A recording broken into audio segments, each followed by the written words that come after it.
قد تكتسي طبعا الخطورة من جانب فريق الرجاء على مقربة من شباك الحارس أوزوكا حارس مرمى فريق الكوكب المراكشي. يديرك هي محاولة غيحاول فريق الرجاء الرياضي انه يستغلها بشكل جيد. كنعرفوا هناك مجموعة من الاسماء اختصاصية في تنفيذ الكرات الثابتة من جانب عناصر فريق الرجاء الرياضي.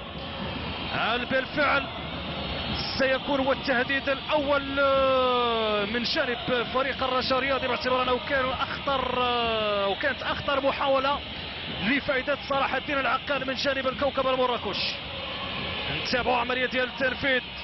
هناك القديوي صاحب الاختصاص هل يمنح الفرحة والتقدم لفريق الرجاء الرياضي في محاولة تزن ذهبا بالنسبة لفريق الرجاء على مقربة من نهاية الجولة الأولى. مشاهدينا الكرام أقل من 30 ثانية على نهاية الوقت الأصلي. هذه خطيرة محاولة فرصة جول.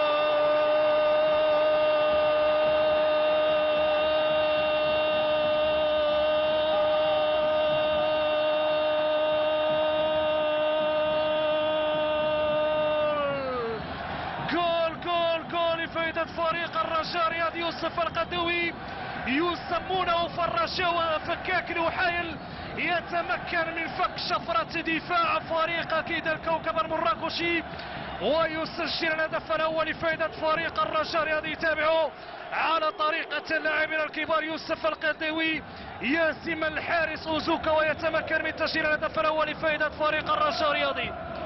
إذا أول فرصة خطيرة من جانب فريق الرجاء كانت من جانب كرة ثابتة للاعب يوسف القديوي الذي يستغلها بشكل إذا وكما قلت يبقى من اللاعبين الأجانب اللي بإمكانهم تقديم الإضافة للدوري الوطني الاحترافي مع فريق الكوكب المراكشي.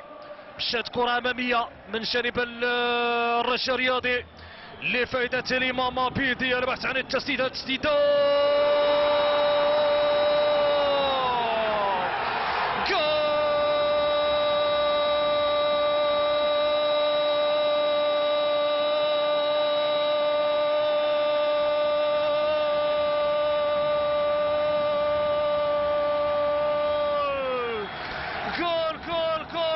ثاني لفائدة فريق الرجاء.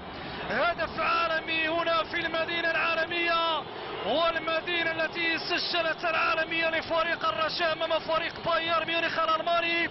يستعيد من خلالها فريق الرجاء العالمية بنتيجة الانتصار على حساب الكوكب المراكشي وبهدف عالمي من توقيع لاعب اكيد استغل الفرصة واختار القرار الصائب لماما بيدي يمنح الهدف الثاني لفائدة فريق الرجاء الرياضي. هدفين دون مقابل والرجاء عرف من اين تكل الكتف على مستوى اكيد تفاصيل هذا المقابله في الوقت الذي اتيحت فرصه لا تضيع لفائده الكوكب في الجوله الاولى وكان